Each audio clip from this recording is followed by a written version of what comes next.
Welcome to Nada Yada Island.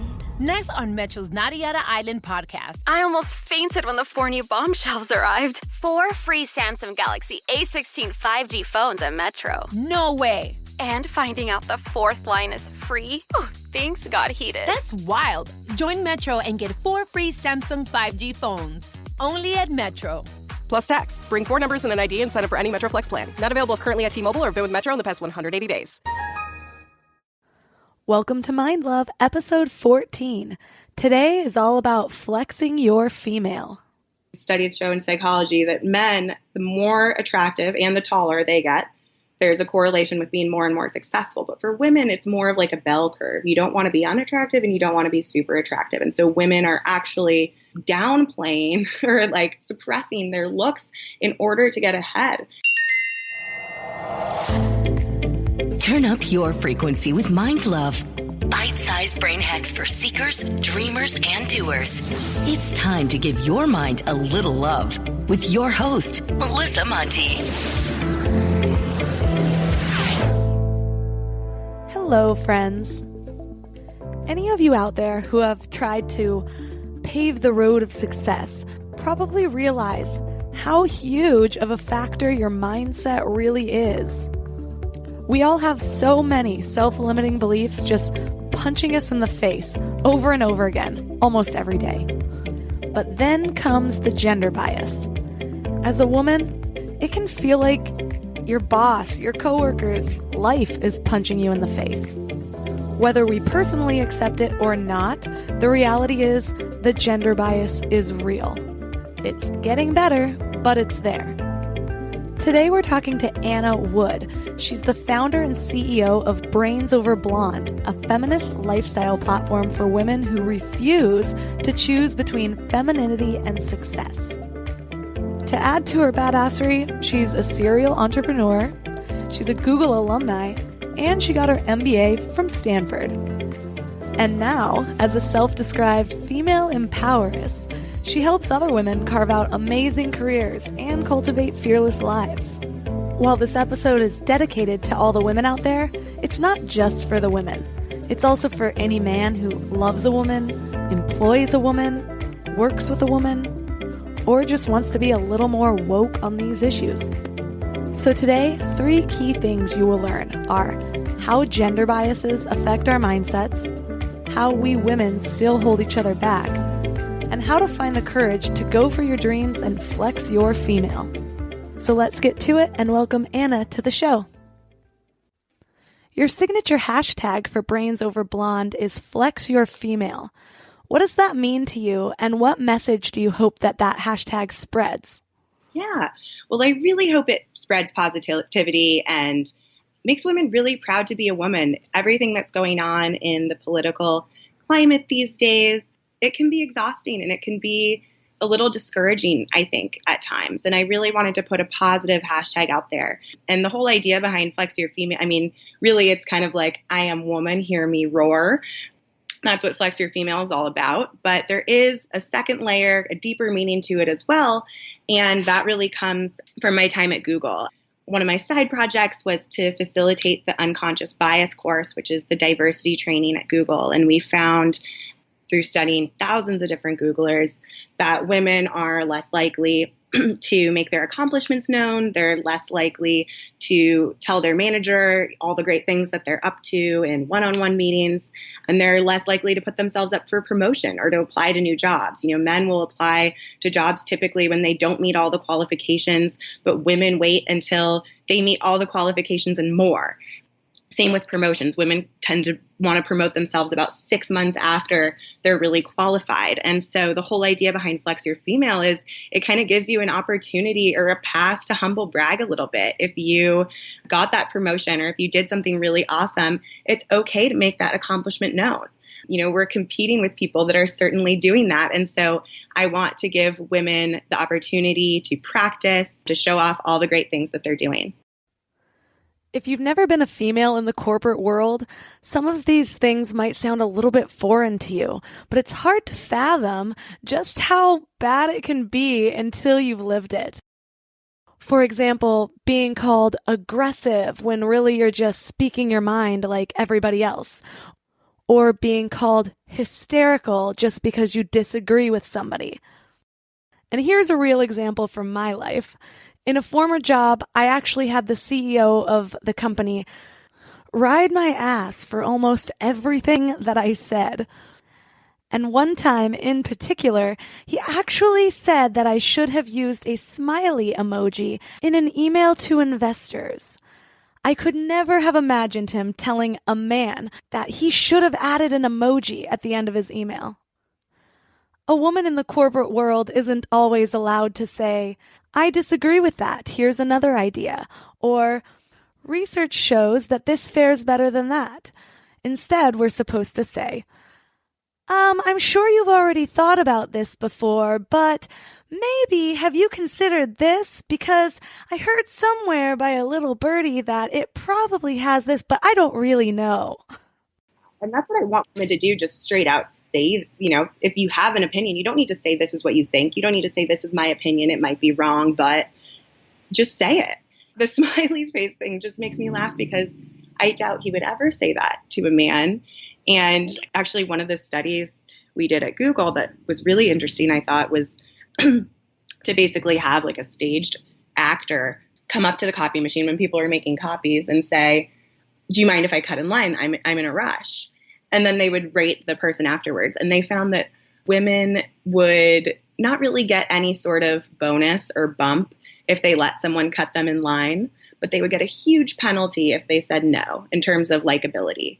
But for men, it was the complete opposite. They didn't get any sort of penalty for saying no, but if they did do something nice and let someone cut ahead of them, they got actually a big bump in likability. And it's just so interesting how those standards permeate. Women are expected to be nice, expected to, put smiley faces in their emails. Yeah, let's all imagine for a second Elon Musk responding to a male's email with, "Can you please add a winky face next time? This was highly inappropriate." It is comforting to know that a company as large scale as Google are making the efforts to at least bring awareness to some of these gender biases. But despite that awareness, there's usually quite a lot to fix, especially in a company that size. Were there any gender biases that you experienced that may have not been as obvious? There are so many things. For most of my time at Google, I was in a predominantly male field or team. I started out working for Android with mostly engineers, not a lot of women in our building at all. And we actually called it Mandroid, or when I say we, they called it Mandroid. And it was kind of this cutesy name, I guess. But just by nature of that name, you don't really feel included. There are video games all over the place. Just things that aren't necessarily welcoming or enticing to women that might be interested in working there. And when I moved into sales, I was a top performer on my sales team, and we would work really hard. We had team quotas, and when some of us would win, we would all win. We would celebrate each other's successes. But I vividly remember my manager congratulating me in a team meeting for my performance. And right as we were all leaving, the guys on my team said, well, maybe if I looked like Anna, I'd perform like her too. And everyone kind of laughed, including my manager, including me, because I didn't know what else to do. But I felt incredibly depressed afterwards because what should have been this really exciting celebratory moment just turned into something that took all my power away, discredited my performance, and attributed it to something other than my skills and how hard I had worked. So just little comments like that would add up over time, and yeah, certainly would get to me. And I think that's something that men aren't trying to be discriminatory. They're trying to be funny, may have even thought that was a compliment. But I want to bring awareness to some of the things, some of the dialogue that's out there that's actually bringing women down. So why did you end up leaving Google? Was it these gender biases, or was there some other catalyst? Yeah, good question. Everything's clearer in retrospect. So now I can paint this picture of why it all made sense. It didn't always make sense along the way, but I have always been drawn to entrepreneurship I always wanted to start my own company. And as I got older and older, I kind of thought that would be less likely as I started to think about, settling down and having a family, and all of these things as the years go by just seem harder and harder to do. But I had always been really passionate about women and gender diversity, all types of diversity. I wrote my thesis in college on diversity in the workplace. And when I was at Google, I also did some health and wellness coaching on the side. So when I went to business school, I thought that I might start a company around body image, female empowerment through loving yourself, basically. And I didn't know exactly what that would be. And I did my MBA internship at The League, which is a dating app that empowers women. And I started this kind of equal partnerships blog briefly that I didn't think anyone would see, but it actually ended up being pretty popular. And I thought maybe this is the way. Maybe this is actually the best way to empower women and to get my message out, is not through these formalized diversity programs, but actually through the way that young women are absorbing information these days, which is through blogs and video and social media content creation, basically. And that's what I really love to do. And once that clicked, there was no stopping me. I mean, I don't think I slept for like a week. I just created this business plan for Brains Over Blonde and just worked incessantly really throughout the end of my last quarter at Stanford and then over the summer until I was ready to launch Brains Over Blonde. And that's what I always tell people. I think if you are interested in starting your own company, if you're interested in, being an entrepreneur, don't force it. Don't try to come up with an idea so that you can go do it. I don't think that really is going to give you the fulfillment that you're looking for, especially if you're a passion-driven person like I am. I would keep doing what you're doing, keep learning as much as possible, absorbing as much as you can, so that when you do have that idea that just drives you to the point where you can't do anything else, you'll be ready to go and you can go full force into that idea. You make a great point about forcing your ideas. That reminds me of my former self. I used to compare myself to Tom Haverson from Parks and Rec, but after the whole Aziz Ansari thing, it's not a comparison I'm comfortable with anymore.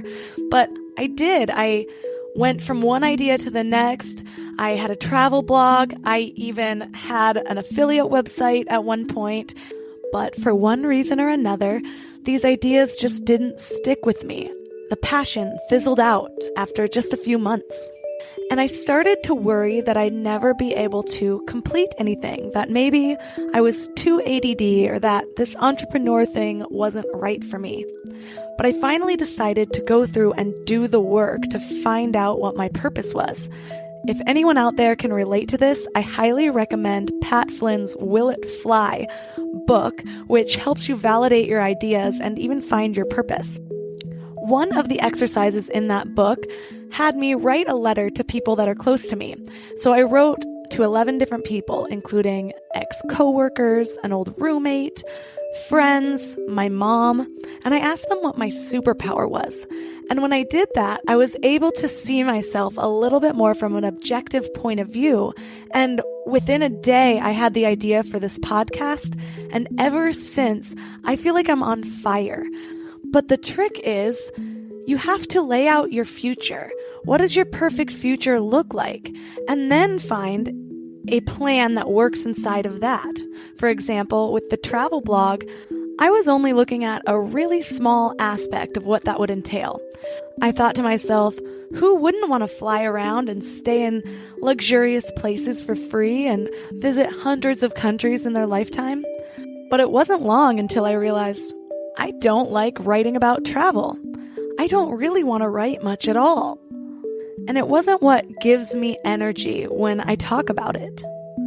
Mindset, mindfulness, and becoming a better human, now that gets me fired up.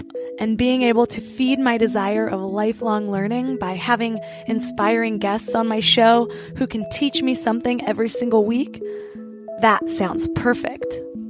And now, I can't wait to get up in the morning, even to do the mundane tasks around building this podcast. And, I better love it because I'm going to be doing it for free for quite some time before something like this can start making any money. Entrepreneurship, it's all in. It never sleeps. There's not a day really that I don't work. in at least in some capacity. And so it has to be the idea that you can marry yourself to and know that you probably won't find success for a while. You're going to be grinding. And so you can't force the idea. It really has to be something that you enjoy doing even before you find that success. Anna, you mentioned your first idea was to promote a healthier body image. Why was that important to you? Before we go deep today, I want to give you a little gift, and I want to give it to you every single day. It's called the Morning Mind Love. I know how life can be. You're all fired up after an inspiring episode, and then a new day or a new challenge comes at you, and it's just hard to keep up that energy. Well, the Morning Mind Love is kind of like an oracle from your higher self to help you start each day with a positive focus. Plus, when you sign up, you get 2 free gifts, a 30-minute binaural meditation and 30 days of journaling prompts to help you remember who you truly are. And it's all completely free. So join over 9,000 people and go to mindlove.com to sign up or text the word morning to 33777. This episode is brought to you by Shopify. Upgrade your business with Shopify, home of the #1 checkout on the planet. Shop Pay boosts conversions up to 50%, meaning fewer carts going abandoned and more sales going cha-ching. So if you're into growing your business, get a commerce platform that's ready to sell wherever your customers are. Visit Shopify.com to upgrade your selling today. Oh, well, I've struggled with body image issues for most of my life. I got boobs, I think, in 2nd grade. I was about 7 years old because I was young for my grade. And I really had no idea what was happening to my body. And I was a tomboy. I was obsessed with sports. I wanted to be in the NBA, not the WNBA. I refused to wear a bra. And so I was just uncomfortable all the time. And it didn't stop me from playing sports. So you can imagine how that goes. Not cute or comfortable. And I had double D's by the time I was in 6th grade. And it was really humiliating for me because it just became what I was known for. You can imagine being that one girl with the huge boobs, super young. I remember being in 8th grade and 2 of my best friends were in the bathroom and they didn't know I was in there. And I heard them call me Uniboob. And it was because I would wear like 3 sports bras to strap down my boobs to make them go away. And hearing my friends like gossiping me about that was so hurtful. And then going into high school, a fine young gentleman discovered that if you move every letter of my name, Anna, to the next letter in the alphabet, it spells boob. And so then that was my new nickname, and it really got to me. I mean, I was like a circus freak with just enormous boobs. Everyone thought that they could touch them, talk about them just because they were so big and obvious, I guess. And so I really just hated the body I was in. I gained weight. I didn't take care of myself. I stopped playing sports when I had always been this super, super active person that loved sports. And I ended up getting really overweight and just really losing my mojo, I guess, in a lot of ways. And when I was 18, I was a sophomore in college, I decided to get a breast reduction, which is one of the best decisions I've ever made for many reasons. And if you want to read more about it, I talk about it a lot on Brains Over Blonde. But it was the first time I really felt in control of my body. Like I was making a decision that was going to take back my control in a way. And ever since then, it's been so much easier to work out. Clothes fit better. I stand up taller. I'm more confident. I've lost weight. All of these things that have just made me really love my body. I'm so appreciative and thankful for all of the things that my body can do. I am a total naked person. All of my friends know me for just being naked all the time. And it's not because my body is perfect. I have some loose skin from losing weight. I have scars from my breast reduction. It's anything but perfect, but I love my body. I love myself, and it's really changed my life. And that's how I started getting into the health and wellness coaching at Google and found that incredibly fulfilling to really see firsthand people changing their lives and finding success in all of these different areas of their life once they learn to take control over their bodies. That's a great reminder that body image disorders aren't just for people who are overweight. They can stem from so many different things. I think a lot of us are just trying to fit this universal standard of beauty that just doesn't exist, which means that 99% of us are going to be unhappy with the way that we look. And that's sad. Because we're all beautiful. Being unique is being beautiful. But because of the way our brains develop, as children, one little thing can trigger us for a lifetime. In middle school, my best friend was told that she had DSLs, which stands for earmuffs, dick-sucking lips. Come on, kids. So, obviously, she was self-conscious about her lips for a really long time. And I can tell you that most people would die to have her lips. They're amazing. It's just a good reminder. You never know what other people are going through or how your words might hurt. You know, with the DSL thing, it's like, I can relate to that too, because you have big boobs, you have big lips. People might call you a slut, and that's totally not okay. And it might even come from jealousy, or it might come from something internally with them, but it can really hurt the other person. And there are a lot of things besides just being overweight that happen behind the scenes in people's minds, like anxiety, depression, bulimia, that you might not know that someone is going through. And so it's just a good reminder to be conscious of that and really respectful of other people. It's also important to remember that people's comments about you are never really about you. They're about them, their insecurities, their pain points, their limiting beliefs.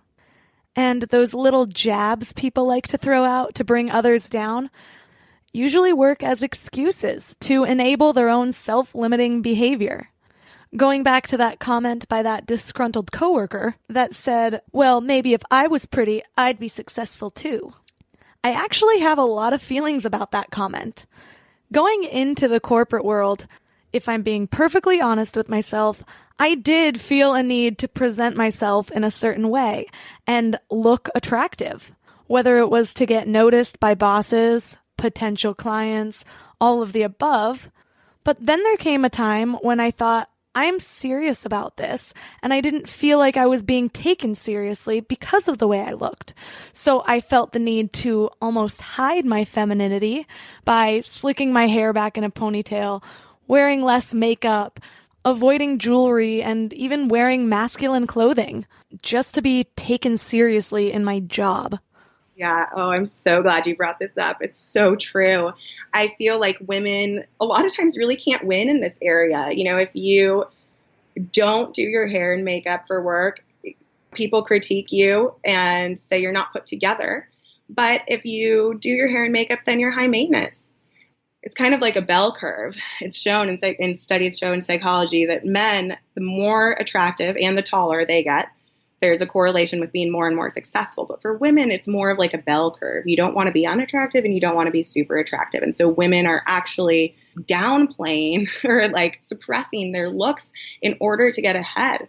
And even when I was in business school, we would get the advice, like when you go to interviews, put your hair back, wear glasses, don't wear bright colors, don't wear too many accessories. And all of this advice is good intentioned and there's real data behind it. But on the other hand, it's what message is that sending? It's sending a message that women can't come as themselves to work and they have to suppress certain parts of themselves in order to be accepted and to be successful.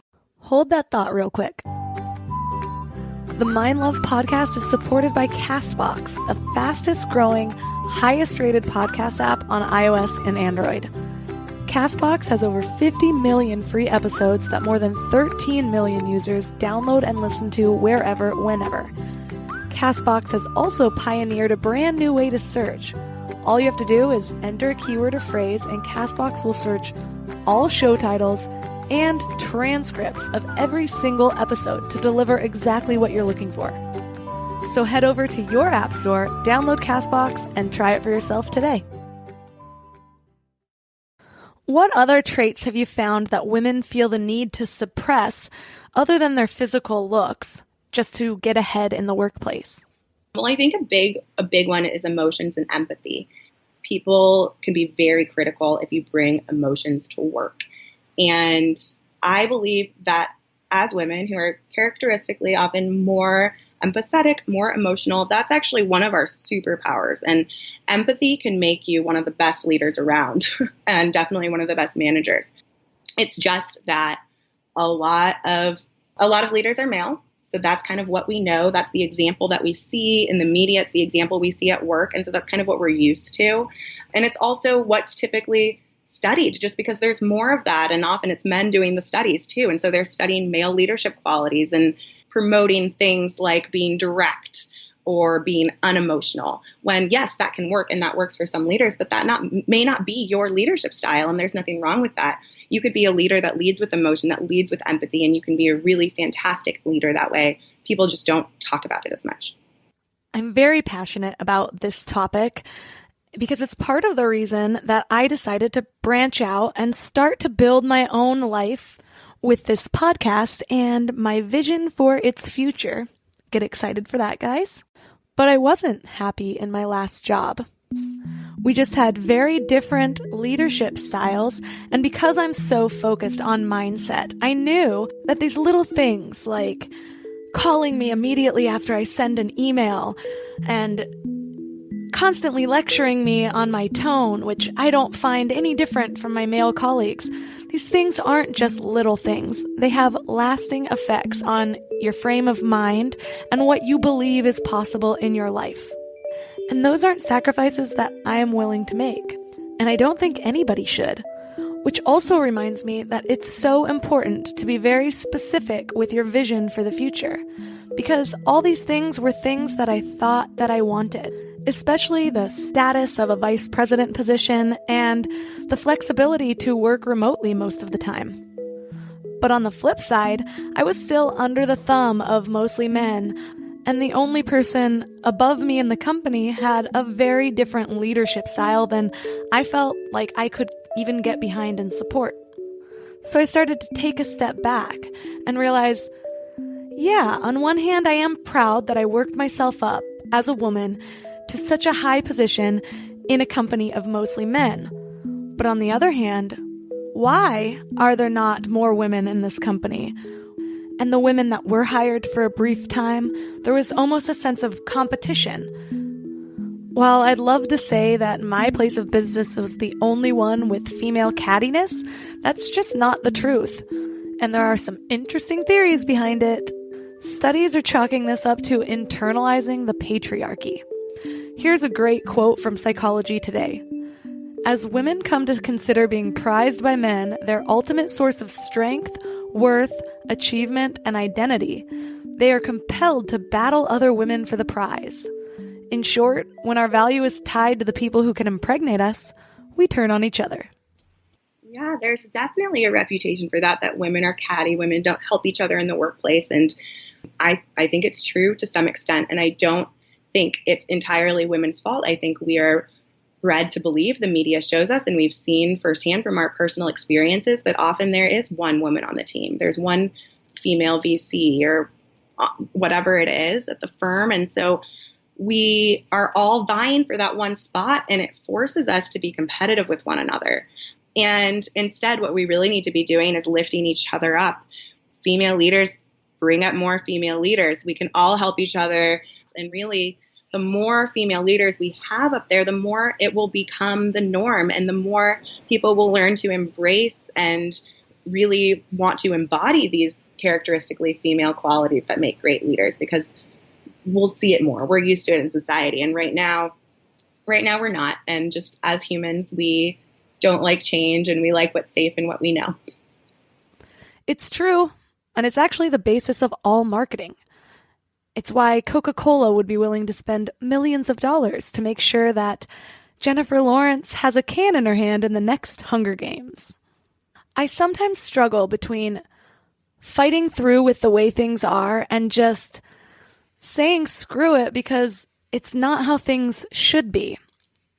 The book Lean In by Sheryl Sandberg is actually a good example because she outlines what it takes for women to be successful in the corporate world. And a lot of that includes, unfortunately, women working harder to get there.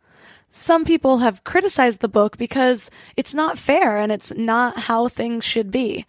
What are your thoughts on the mindset that it takes for women to be successful in the corporate world? Well, I love Lean In. I'm a huge Sheryl Sandberg fan. One thing that's really cool is you can see how quickly we're moving, just moving even in the last year, because I agree Lean In might already be a little bit outdated, but it's not wrong. Pretty much everything she talks about in there is data driven. And it may not be fair, but a lot of things in life aren't fair. A lot of different groups have privileges over others. That's just kind of how the world works. And denying it isn't going to change anything. We may have to work harder in the short term. We might have to get louder in the short term. But in the long term, hopefully, we can all have equality. Yeah, it's unfortunate, but it's true. Just because Sheryl Sandberg is highlighting specific things doesn't mean that she's making them unfair. She's saying that we can not only survive in this patriarchal corporate world, but we can thrive in it. It's going to take a little bit longer, but if we put in the hard work, maybe generations to come won't have to work quite as hard. And in the interim, we are free, thankfully, to start our own ventures. I want to ask you about your experience leaving the corporate world and starting your own business. What was your mindset like at that time? Were there fears, or did you just dive right into it? Both. I mean, it was all encompassing. Like I was saying before, I almost couldn't stop. I was so driven and so passionate about what I was doing. And so I didn't have a choice. And in some ways, you could argue it wasn't the smartest decision. There are a lot of jobs I could have taken out of business school that would have been really amazing, secure, high paying, had an easier to envision future and progression in my career. And in fact, when I decided what I was doing and I told friends, mentors, my parents, not everyone thought it was a good idea. A lot of people didn't think it was a good idea. And it certainly wasn't the safe plan. And it's certainly not the path that many people, in fact, I don't think I know anyone from business school that's really taken this path. That was okay with me because I am such a passion-driven person, and I know that I want to live my happiest, most fulfilled, passionate life. And so I almost didn't have a choice. But what is it like? It's the best and most exhausting, exciting, confusing thing ever. You know, when you're working for a company like Google, you know what you have to do to succeed. And there's kind of like a finite number of tasks you have. You're measured against certain metrics that have basically been placed on you, and you're tracking yourself against those things. When you're an entrepreneur, it's all very arbitrary. You're setting goals, you're making decisions. I'm self-funding, so it's my own money. Every dime I spend, I'm like, counting my pennies and trying to figure out if it's going to be worth it. And you might have a plan for your day, but then your website crashes. This has happened to me, and you're just derailed for the entire 2 days. I don't have like a website developer, so I'm doing that all on my own. And I really had to self-teach on so many different things in order to get up and running. But every day is new, every day is different, and things are moving so quickly. And that's really how I like it. So I've never felt more fulfilled. I've never felt more excited to get up in the morning and do work ever, not even close. So it's been amazing. Yeah, the entrepreneur journey is crazy, right? I go from on a high to suddenly starkly terrified quite often. I've mentioned this before. I'll suddenly wake up and think, oh my gosh, did I share too much in the last episode? What am I even doing? Am I ruining my life right now? And next thing you know, I'm envisioning the entire world repeating these things back to me that really just came from the years of negative self-talk or my deepest fears.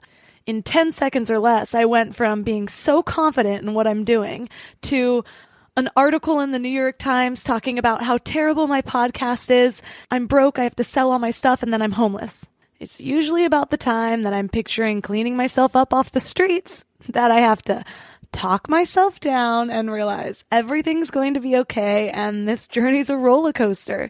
Yeah, well, I'm glad you brought that up because you and I are similar in that way, which is that we kind of bare our soul. We lay it all out there, and the lines between business and personal are much more blurred than they ever have been before. And it is definitely scary. I mean, I've gotten all sorts of criticism I've definitely gotten a thicker skin. I'll tell you that. I used to be the type of person, I still am at heart, the type of person that wants everyone to like them. And I've had to realize not everyone's going to like me, and that's okay. It's much better and much more important for me to be true to myself and stay true to my mission and message and my voice and beliefs than it is for everyone to like me. But it can be hard. You do have those panics where you worry if you made a mistake, especially when it comes to sharing your personal life. Your Twitter bio says, not bossy, not a girl boss, just a boss. That resonated with me because, first of all, it's that unfortunate kind of funny that women even need to call out that they're not bossy just because they are, in fact, a boss. But also, it not only downplays the accomplishment, but it puts us in a box. Or should I say, girl box. But why is that differentiation important to you? So, well, first of all, I'll just say I love Girl Boss. I think they're a great media platform, but I don't like the name. I think that girl is a qualifier that we put on a lot of different words to basically make us less threatening as bosses. And we're certainly not girls. If you're over 18, you're a woman and you're just a boss. Men don't call themselves man bosses or boy bosses. Hold up, boy boss? That's gold. Can't imagine that term makes anybody feel too masculine. We really don't need that qualifier there. And it's been shown that language really affects how we process the world. And so you even look at words like actress versus actor. Actress kind of has that daintified suffix to it when it's not really needed, but it sort of makes us picture male and female actors differently. And girl boss is kind of a more extreme version of that. And so I just want us to be careful with the way we use our language because it does affect the way we think and just societal structures in general. And yeah, the bossy part, if you haven't YouTube, there's some great videos out there of men and women doing the exact same thing. And, you know, the woman gets called bossy, but the man gets called a leader or whatever it is. And so I just wanted to call that out a little bit. That's so important because the words we use do affect how our brain works. And even if we're aware of it, that doesn't mean that it's going to stop our brain from internalizing these concepts, such as this is the women's side of things, but this is the real side. Here's the WNBA, but here's just the NBA. So it takes work. In an unfair world, we have to be more proactive about what we're feeding to our brains. The good news is, this is why affirmations are so powerful. It might seem silly, it might seem fake at first, but over time, our brains internalize the words and the meaning and the concepts. Thanks to that good old gender bias, prevalent in so many things, just like Sheryl Sandberg says, women, we might have a little extra work to do when it comes to the business world. What advice do you have for women who are thinking about starting their own businesses, whether they're straight out of college or considering taking the plunge and leaving their corporate jobs? Well, it's different for everyone. And like I said before, starting your own company is like marrying someone. You really want to be married to the idea, married to the mission, because not every day is going to be easy. Some days are going to be really, really hard, really lonely, and scary even. And so it needs to be something you're so passionate about that it will take you through those hard days. You want to wait for the right idea, the right moment. That's the most important thing. But I do think there can be kind of a turning point in your career that might be the right time. For me, for some people, they're ready to start their own company right out of college. For me, I'm so glad that I worked at Google for 4 years. I learned so much there. And, 2 years of business school, I really feel like I have a foundation that makes me more successful as an entrepreneur. So even if you know for a fact that you're the entrepreneurial type, you want to start your own company, it doesn't mean you have to do it right away. And you just take whatever you're doing and mine it for all the learning that's there and take those learnings to when you're ready for entrepreneurship. What additional challenges might women have to face that men wouldn't? Fundraising is a big thing. There are lots of statistics out there. Women only get a tiny percentage of all of the fundraising dollars that are out there. And that's for a number of reasons. One, men get a lot of bumps in their perception just for being men. They're more direct. They're more likely to highlight their accomplishments. That's why we have to flex our female. But also because the VC, the venture capitalist industry, is so male dominated, a lot of times men don't understand these female driven companies. And, there are lots of good examples of this. Spanx is a really great one, obviously a massive company now, but she was turned down many, many times. Bethany Frankel from Skinny Girl is the same way. And so women do have a disadvantage there. The good news is there's a big trend in VCs are paying more attention to this bias, investing more women. And there are even some VCs out there that are specifically looking to invest in women. The Helm is one of them. What are some others? Maven Ventures, I believe. So they're out there, but it's definitely a harder road, I think, when it comes to fundraising. I just started watching Shark Tank. I know I'm a little late, but I wanted to become more familiar with the whole process of getting investors. And I've noticed in the last few episodes, Mr. Wonderful has said something along the lines of, you know how much I like to invest in women, and has been really playing up the idea of investing in women. It sounds small, but just like we were talking about before, how the more we're exposed to something, the more comfortable we become with it. And not just individually, as an entire culture. So where do you see Brains Over Blonde going, and what do you plan to do personally to help fight these gender biases? Ultimately, I want to reach as many women as possible through my content. And so right now I do videos, blogs, posts across social media, but in the next year, I want to start my own podcast and eventually be on TV as well. I want to go one to many. I'm working on my courses, webinars, that sort of thing. Whereas right now, I'm doing a lot of personal one-on-one coaching, which I absolutely love doing, but it's not scalable for the size business that I want to have. So I need to start moving from that one-on-one relationship to more of a one-to-many. And in terms of what I'm going to do, I'm trying to lead by example and also to be a curator and a source for information, the go-to person for women that want to embrace all parts of themselves, all parts of their femininity, whatever that means to them, and be a successful, badass boss. Damn straight. Do you have any last words of wisdom for women out there trying to climb the ladder of success?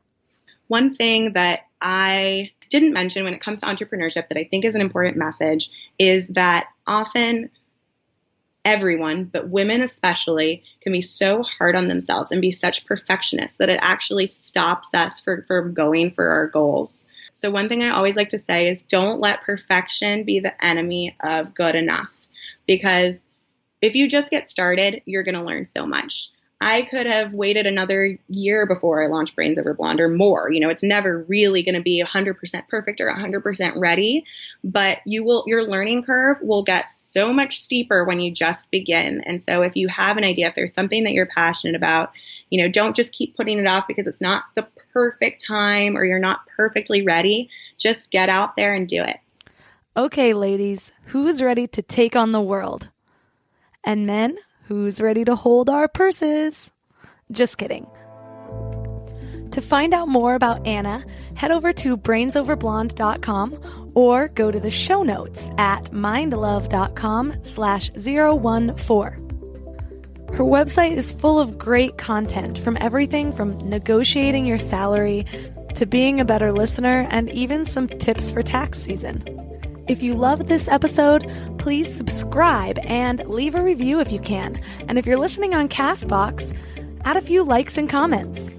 It helps tip the algorithm a little bit so I can reach more people and bring on more amazing guests like Anna. Also, I'm launching something really exciting called the Morning Mind Love. The Morning Mind Love will send you a short and sweet message to help bring out your higher self and start your day with a great mindset. You'll also get 2 free bonuses just for signing up. Your first bonus is a free Power Planner printable, which is the same method I use to keep me on track with my goals, including the goal of launching this podcast. And your second bonus is a free audio affirmation meditation with over 200 powerful affirmations to start making those small changes to your subconscious mind. It's also set to beautiful soundscapes at the miracle tone at 432 hertz. If you know anything about the solfeggio scale, you'll know how powerful this is. And if you don't, go back and listen to episode 5. I love you all. Thanks for giving your mind a little love today, and I'll see you next week. Thanks for tuning into Your Higher Frequency with Mind Love. Head to mindlove.com for a free gift to keep your vibes up until next week.